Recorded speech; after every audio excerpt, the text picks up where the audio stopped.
Cebu, Manila, doon kayo. Huwag kayo sa Davao kasi kung ako ang mamayor, mamamatay talaga kayo. Yun ang sinabi ko noong mayor ako. Hindi sila naniniwala. Ay sabi, extrajudicial killing. Na natin pag-usapan yung sinabi ko sa inyo, huwag gawin ko dito. Ayaw ko ng droga, ayaw ko ng kidnapping. Hayaan mo ang Davao na mag-bloom sa sarili niya. Walang problema ang tao dito. Hindi ko kay laking Davao ako eh. Dumating ako dito, nakakarang ba? So do not with me.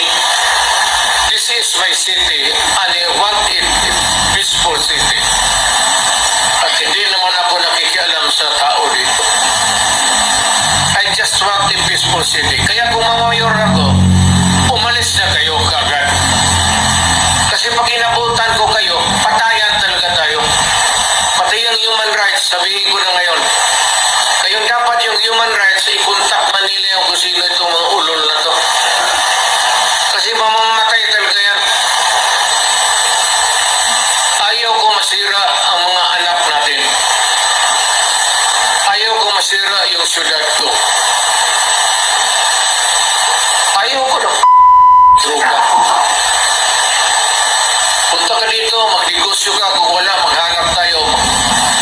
Hanapan kita ng paraan paano ako makatulog. Oo. Gobyerno to. Dapat ang gobyerno tarong.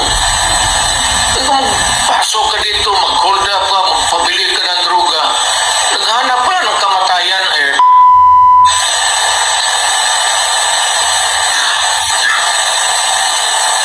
Dito sa Davao, maghanap buhay tayo, mag-asawa tayo, magtayo tayo ng pamilya, ay mga anak tayo, maghanap buhay tayo para makapag-aral ang ating mga anak.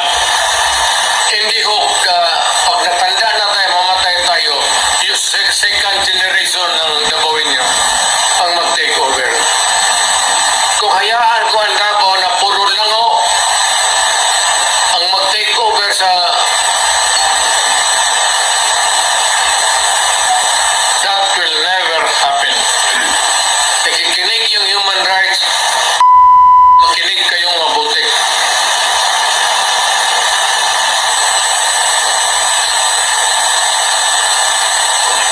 Just one word.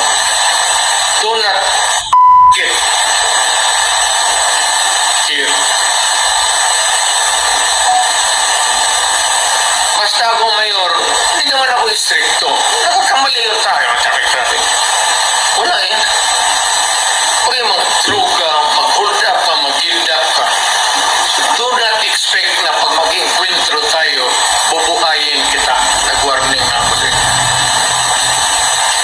Kayong mga hold-upper, tapos i-rape ninyo yung mga biktima ninyo at patayin ninyo, kunin ninyo yung pera. Do not expect na kung ako ang mamayor, mag-encuentro tayo, bubuhayin ko kayo. Talagang papatayin ko kayo. Dapat makinig ang human rights dyan. Kaya dapat yung human rights magkampanya. Magkampanya sila todo. Huwag kayong bumuto kay Duterte.